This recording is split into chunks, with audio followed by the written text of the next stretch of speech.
Hello everyone.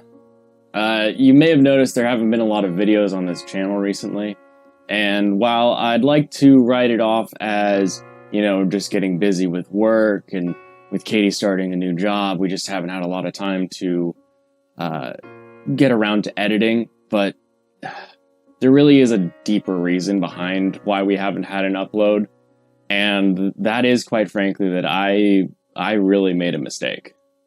In our most recent Kanpai Kitchen episode, I made a dish that was horrible!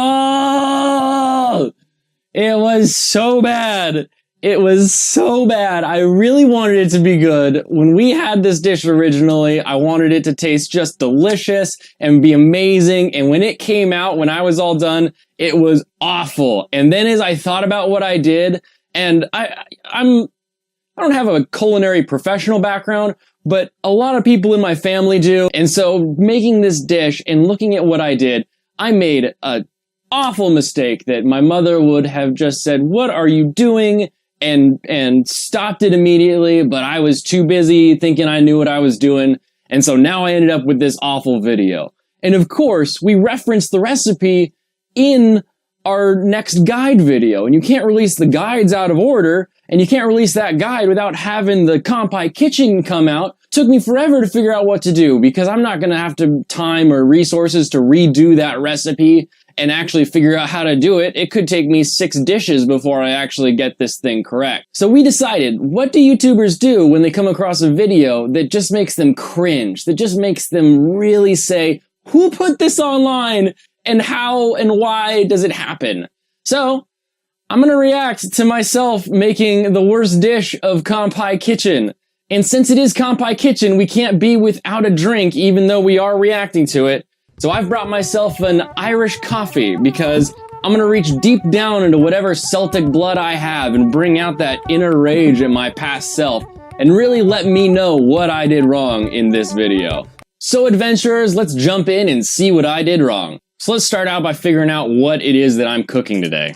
Hey, and welcome back to Kanpai Kitchen. Today we're going to be making a dish that we had in Toronto with just a slight twist. We're going to be making a duck and lamb nabe pot.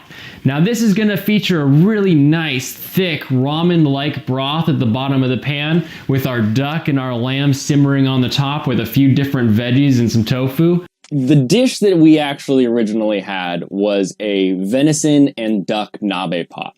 And so it came in the cast iron nabe pot and had all the veggies and everything uncooked, sat on our table and cooked itself together, and was just beautiful. The broth came all thick and milky and was more like a tonkatsu broth, which is something I should have taken note of when I was getting ready for this recipe. And it's going to take a little while, so for today's drink of choice, we are doing highballs. A little bit of whiskey, a little bit of seltzer, and of course, I'm bringing you Suntory Kakubin. So this 4-liter of whiskey took like half of one of our suitcases, and when I got back and pulled it out, my dad just almost keeled over laughing at how just hilariously large this thing is. So let's get started. Kanpai. Kanpai! Ooh, Kanpai number 1. So let's get started prepping the king of this dish, our quack on a rack. What's annoying about this too is that this is the first Kanpai Kitchen where I have my Kanpai Kitchen apron that I've been working on to try to get a good pattern so that we can maybe have a little bit of merch later on. Speaking of merch, now's a great time to tell you that I am currently wearing the official CAP April limited run. So if it's still April 2019, head on over to officialcap.com and get your official CAP Hanami shirt. Look at that. Look how fantastic that is. This is actually a brand that we put together, and half of all of our profits go to help save Red Pandas. So if you want some cool, it's kind of streetwear, but it's more like on the cute end of things, a little more Hello Kitty, Baby Milo designs where everything's got this cute red panda character, head on over to officialcap.com and use the promo code BK10 to save yourself 10% off checkout. So we picked up a whole frozen duck, and we are going to have to dress this guy and get it all ready and sliced up so it's a little bit easier to manage once we're sitting at the table with just some chopsticks. All right, so we've got our wings, our legs, and our breasts separated from our carcass. So we totally missed recording me dressing that duck. which is something I feel actually quite adept at. Usually I'm dressing a chicken because it's so cheap to buy just a whole fryer chicken. So maybe next time when we're doing a yakitori meal or something, I'll actually get to show everybody how to dress a chicken so that you can pull off all the legs and everything. And it's a little bit cheaper, you know, for most places to buy it that way and pull everything apart. This time we're going to start out just like we normally do with the dashi. We've got the kombu in there, we're going to heat it up, except this time once it reaches that boiling point and we typically would add our katsuobushi, we're going to throw in our carcass. If you're unfamiliar with this type of bird, waterfowl in particular are extremely greasy, oily birds. Putting one of these into a broth that you want to be a thick, creamy white broth is going to give you a most horrifying meal when it's all said and done. Let's have ourselves another kanpai. Kanpai. For some of our veggies and our aromatics that we're going to be adding, Tokyo Negi, which is sort of a giant green onion, as you can kind of see, shiitake mushrooms, because they kind of add to anything you want to throw them in and boil them for a while. But also with the enoki mushrooms, because we kind of wanted some of that noodly taste. One extra point on this, if you're making anything and you want to add a little bit extra depth of flavor, mushrooms are a great way to do that. They carry a lot of that umami bomb type flavors to them. And so if you just throw some mushrooms into a dish and cook them down with it, even if you pull them out, you're going to have a really good taste kind of permeate the rest of the dish. All right, so let's get our tofu ready. We've got 2 plates. So let's start by piercing it a little bit and then draining all of the excess moisture out. So once we drain the excess, we're going to throw this big old block right in our plate. And we're going to take another plate, put it right on top. Put it right on top this way so they actually will fit together. And then we're going to put a little bit of weight on there. So I'm going to go grab a book and we're going to get this pressed. And what that's going to do is that's going to get a lot of the moisture out of the tofu. And once it's got all the moisture out and we chop it and throw it in, it's going to soak up a lot of the broth flavor and just be delicious. Yeah, as long as the tofu doesn't split, we'll be okay. Don't put that much weight on your tofu. It works for a second, but you're going to see as this thing slowly breaks down in the background and actually busts out one of the sides of the tofu block. Use something lightweight, like a book, maybe a dictionary, nothing that's too crazy heavy. It's working, so kanpai, everybody. Kanpai. All right, so our kombu and our water is starting to boil, so I'm going to separate that out. And we're just going to throw our carcass in. I'm also going to add the necks because they have a lot of really good flavor to them. Right there is the worst mistake that I made in this entire dish. Do not put an entire duck carcass in something that you want to be thick and creamy. It will make it oily and greasy. And that is not the type of flavor and not the type of design that you want to have in a nice thick broth. I even put chunks of the skin that I had taken off in there. Especially don't do that because the skin is where so many of the oils are residing. Should have just thrown them aside, maybe roasted them over like a little charcoal grill, something to crisp them up like you see a roast duck in a lot of Chinese cuisine, something that'll give it that nice crunchiness because those oils will help it actually fry up. But do not put them in a broth. And when we originally had this dish, we actually had it with venison, and we could not find venison at the store, so we went with lamb. And this is going to substitute nicely because it's a good dark meat. It sometimes has a little bit of a gamey flavor to it, as well as this nice fat on the outside that's going to be super important when everything's cooking together. This is actually a good tip. If you can't find venison or deer, there's not a shop near you that maybe a lot of hunters frequent that are selling their game.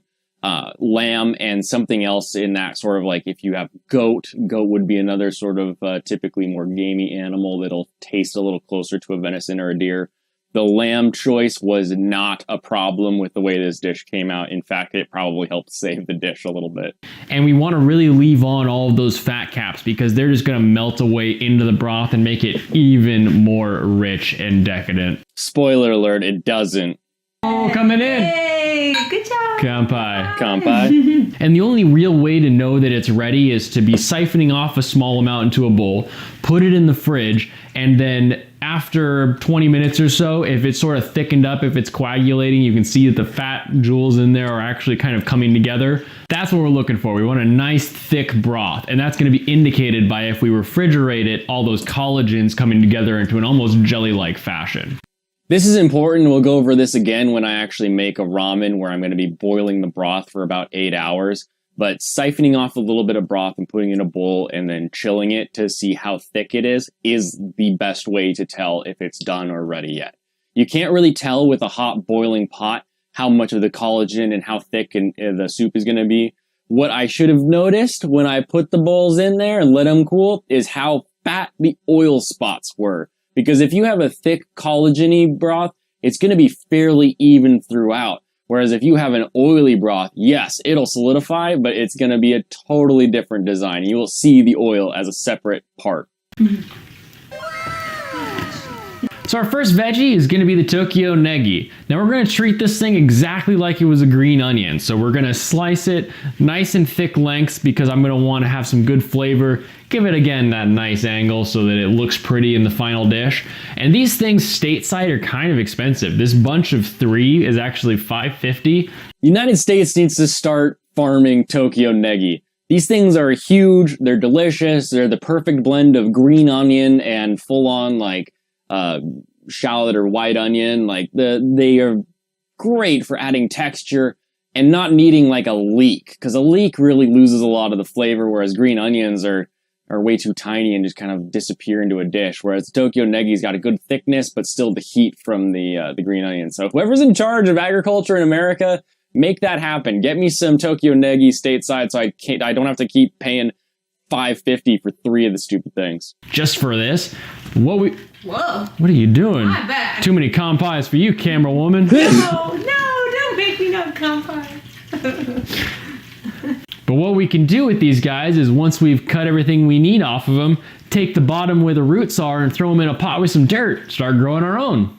We're not that good at growing things. It works though. Booyah. I'm also going to take the really, really white sections and add these into our broth. It'll give it a good aromatic flavor.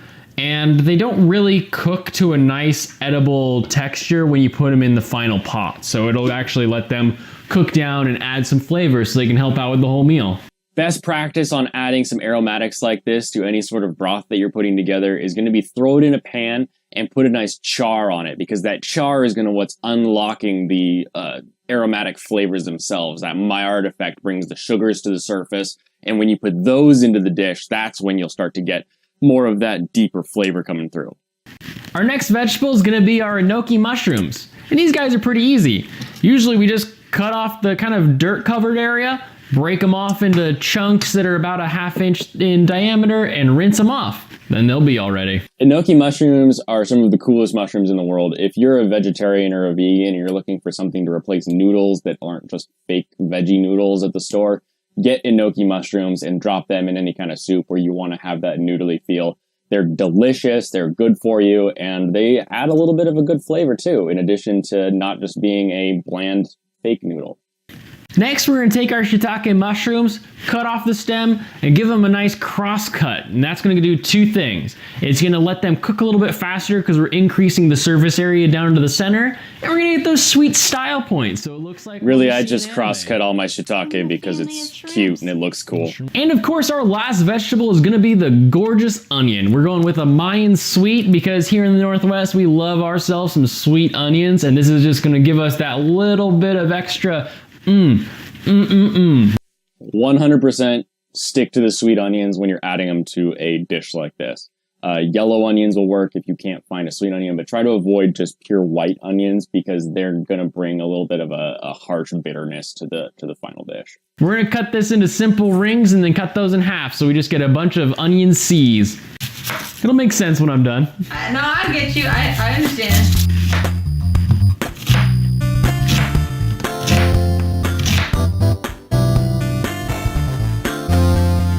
And lastly, we're going to cut our tofu. Now in our little joke earlier, it did split a little bit, so you'll see it bulges just a hair. Don't put a couple liters of alcohol on top of your tofu so that it drains. You'll want to put a much lighter weight on there because otherwise you end up with busted tofu. We're going to use it no matter what though, because that bean curd is going to still be delicious. And I'm going to cut this into about 1/2 inch pieces and then cut each of those in half. So we end up with about a 2" by 1.5" by 1/2 inch. 1/2 inch squares. 1/2 inch squares is how every cookbook would ever have said that. You cut them in 1/2 inch lengths and then cut those into squares. It's not that confusing. It's not that hard. It's a cube. Not a cube. It's not a cube. Rectangular prism. And with that, we're done with all our veggies and everything. Woo! You know what that way means? Way too close Go. in this scene. Kampai. Where's my stuff? Kampai. Hold on. I'm hiding it. Got it. Oh, kampai delay. Kampai. So now we've got everything prepped. All our meat is sliced up, all our veggies are ready for the final nabe pot, and all we have to do is wait for our broth to thicken up and pull all of those delicious flavors. It's been about an hour since we started while we're filming and trying to get everything chopped and prepped and filmed. Filmed and chopped and Chopped and prepped and filmed and filmed and prepped. Chopped and prepped and filmed. It could take us another hour to 3 hours to have that broth really the thickness that we want it. We want this to be almost like a Thanksgiving gravy that's being made straight out of the pan, where it's still fairly runny, but there's definitely, when you draw a spoon across it, it would not collapse back in on itself. I'm not sure if anybody else understands what that means. I understand. And really, we just have to wait. So we're just gonna monitor it for the next hour. Really, you just want it thick, and then as you're sampling off a little bit of the broth and putting it in the fridge, when you pull that out, you want it to basically stick to the bottom of the cup, so the whole thing is a little bit more like a jelly or a jello. And, you know, in the meantime, might as well crack ourselves open another highball. So we're gonna watch this boiling pot boil. Kampai. Kampai. All right, so our broth you is can ready. see And what we've it. had is about a You reduction. can About see 60% it. of the broth has evaporated and gone. You could already see how awful the oil separation is right there. And, oh. And as far as how much time that takes, we're looking at just under 3 hours for this broth. They're a whole cup of kampai. Kampai. Kampai. Bum. Bring me the whiskey. I'm just a whiskey wench. Whiskey wench. That bottle really is just kind of a prop that I'm going to keep in my house even after it's empty. So you can see here how the oil is in very distinct pockets. So even after sieving it, it looks kind of good from that distance right there. But if you actually give it a second, all of that oil is going to come right up to the surface and create this just gross hard cap. Whereas like a true nice collagen-rich broth is going to be fairly even throughout. If you don't have a cast iron nabe pot or a steel cooker, I don't even know what this thing's called, honestly, with that. You could also use a Dutch oven or any other cast iron container that also has a lid to make this meal. Really, you can cook this in any sort of container that's going to create like a rolling boil and then a lid so that it keeps all the heat in, because that boiling is going to steam up through all the veggies, boil the ones that are actually in the liquid, and then the steam's going to come back down and be what cooks your meat without overcooking your meat. And I have to say, the meat came out decently cooked. Like, it was well tenderized, so you didn't have to really worry about, you know, pieces being too big or too hard. They were really easy to chew. The flavor, though, just coming out of that oil was just, every bite felt like you were eating like gross, like movie theater butter with every bite.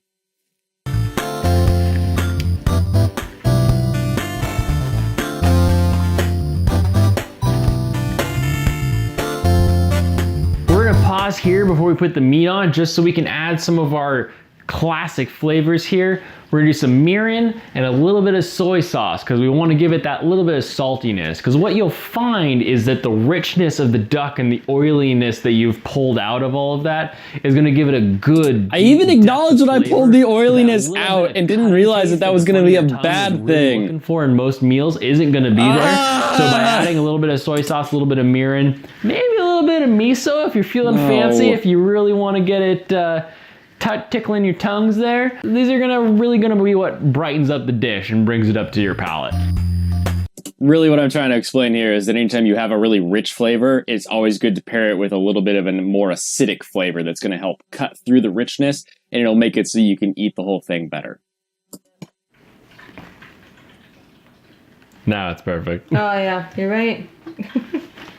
All right, so with all that mixed together, we're gonna throw the lid on it, plug it in, set it at our tabletop. And this is where you hit that sort of Korean barbecue level where you're gonna have to decide for yourself how cooked is cooked. So let's throw it to the table and see how our dish comes out. And for everyone who's made it this far, kanpai. Kanpai. Kanpai. Cheers. Oh no! Ah! So foul! You can see how thick that oil was, how awful that whole thing was. That was so bad. That was the worst thing that I've cooked in a very long time. That was so awful that it actually slowed down all of the progress of our channel so that I could figure out how to make this thing work.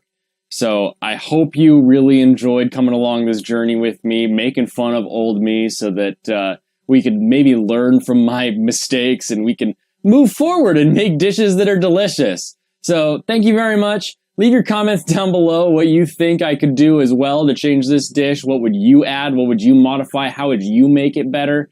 And leave me a like, or, you know, honestly, let's leave a dislike, because that whole thing was just train wreck. And until I see you next time, kanpai.